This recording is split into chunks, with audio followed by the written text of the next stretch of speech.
경제 뉴스 알기 쉽게 풀어드리는 시간입니다. 정부의 강력한 집값 안정책에도 불구하고 청약 광풍이 강남을 휩쓸고 있습니다. 지난주 금요일부터 분양을 시작한 아파트 단지들 오늘부터 1순위 청약을 받는다는데 어떤 결과가 나올지 궁금합니다.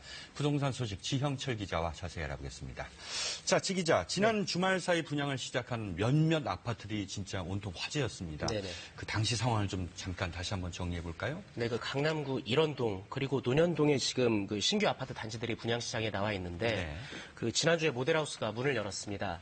그런데 사람들이 그야말로 구름처럼 몰렸다고 합니다. 그 견본주택이 문을 열고 취재진이 찾아가 봤는데요. 들어가기 전에 밖에 줄을 서 있는데 보시는 것처럼 가도 끝이 안 보입니다. 네.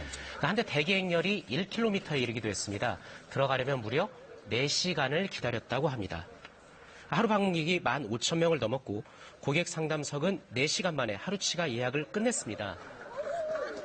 지금 저 대기표 나오는데 890명을 넘었고 오죽하면 분양사 측이 안정상 더는 못 들어옵니다. 이렇게 하니까 사람들이 더 들어가겠다. 실랑이까지 벌어졌다고 합니다. 네. 이곳 분양가가 3.3제곱미터당 4천만 원대인데 그래도 주변 아파트 단지들보다는 쌉니다. 분양만 받으면 시세 차익을 거둘 수 있다. 이런 생각들을 하고 있습니다. 그 같은 날 문을 연 서울 강남의 또 다른 견본주택인데 이곳 역시 주말 동안 방문객이 2만 명이 육박을 했습니다. 이곳 같은 경우는 인접 지역에 꽤 오랫동안 신규 분양이 없었고 그리고 소형 면적 중에 중도금 대출 보증이 가능한 9억 미만 아파트들이 있거든요. 그리고 인접한 곳에 회사들 또 유동 인구도 많아서 시세 차익 그리고 임대 수익을 노리는 투자자들도 많이 몰린 것으로 보입니다. 입지 자체가 강남에 사는 사람들한테는 선호하는 지역이거든요. 강남만은 수요보다 공급이 훨씬 부족하기 때문에 어느 정도의 고정 수요는 항상 있다고 봅니다. 남편이 한번 이쪽에 한번 입성해보고 싶다 그래요. 그래서 이제 지금까지 이제 열심히 노력한 현금을 무주택으로 만들었거든요. 그래서 한번 해보려고. 네, 정부가 고가 아파트에 대해서 중도금 대출을 막아놨지 않았습니까? 네네. 그럼 이거 분양가도 만만치 않을 것 같은데요. 상황이 이 정도네요. 그래서 좀 오늘 이런 이야기도 좀 해보려고 합니다. 네. 그 강남에 사는 사람, 네. 강남의 집을 살 수 있는 사람, 네. 이 대한민국 전체 인구로 따지면 얼마나 되겠습니까? 아, 정말 얼마 안 되겠죠. 일단 저는 못 삽니다.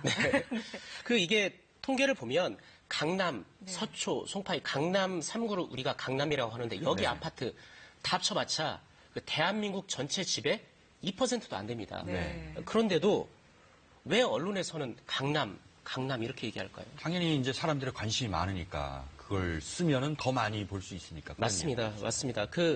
저도 지금 이렇게 이야기를 하고 있는데 이 언론이 이런 과열 또는 투기를 부추기는 게 아닌가 이런 고민도 있기는 합니다. 그런데 그 강남, 여기 집에 살려는 사람, 여기 집을 사려는 사람이 워낙이나 많습니다. 그 사람들의 욕망이 투영된 지역입니다. 그러니까 중도금 대출을 막으니까 돈 안 빌려도 되는 현금 부자들만 집을 사고 은행 대출을 조이니까 친인척이나 주변 사람들에게 돈을 빌리겠다. 즉 사적인 네트워크가 되는 사람들만 집을 사는 겁니다. 그러니까 현실은 이 정책 결정자의 선한 뜻대로 움직이지 않는다. 또 다른 불평등을 낳는다. 이런 지적들이 나오는 겁니다. 네. 어쨌든 그 화제가 됐던 아파트 단지들 오늘서부터 실제로 이제 청약에 들어가는데 어떻게 네. 될까요? 그 관심들 많으실 텐데 네. 따져봐야 될 것이 있습니다. 네. 일단 국토부가 청약 가점을 높이기 위해서 위장 전입, 면밀히 조사하겠다 이렇게 밝혔습니다. 강남구도 불법 부동산 거래를 집중 단속하겠다 이렇게 말했고요. 그리고 국세청도 강남권 아파트 취득자 자금 출처 조사 강력하게 펼치고 있습니다. 그 친인척들한테 돈 빌리는 것도 돈이야 이제 금융권에서 빌리는 게 제일 좋은데 굳이 이렇게 빌리겠다면 차용증 같은 문서 면밀히 남겨놓고 공증이나 사서 문서 인증을 받아 놓아야 합니다. 그리고 이자를 꼬박꼬박 줘야 되고 그 기록 다 남겨서 소명 요청이 오면 다 소명할 수 있어야 합니다. 네. 안 그러면 나중에 증여세로 판단이 돼서 가산세를 물 수도 있습니다. 또 친인척이라도 사회통념상으로 봐서 이자가 너무 적으면 소명 시에 문제가 될 수 있습니다.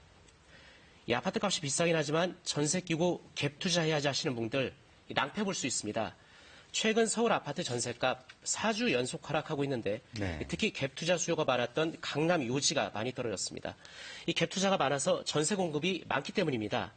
게다가 송파구 전세값 6주 연속, 강남 서초구는 5주 연속 하락세입니다. 게다가 요즘에는 10억 원 이상인 고가 전세를 꺼리는 경향이 좀 큽니다. 왜냐하면 주로 강남권인데 정부가 이 지역의 탈세, 세무조사를 워낙 세게 하니까 대상이 될까봐 몸을 사리는 겁니다. 네. 새 입주 아파트일수록 더 심한데요. 전세 물량이 한꺼번에 많이 쏟아지기 때문입니다.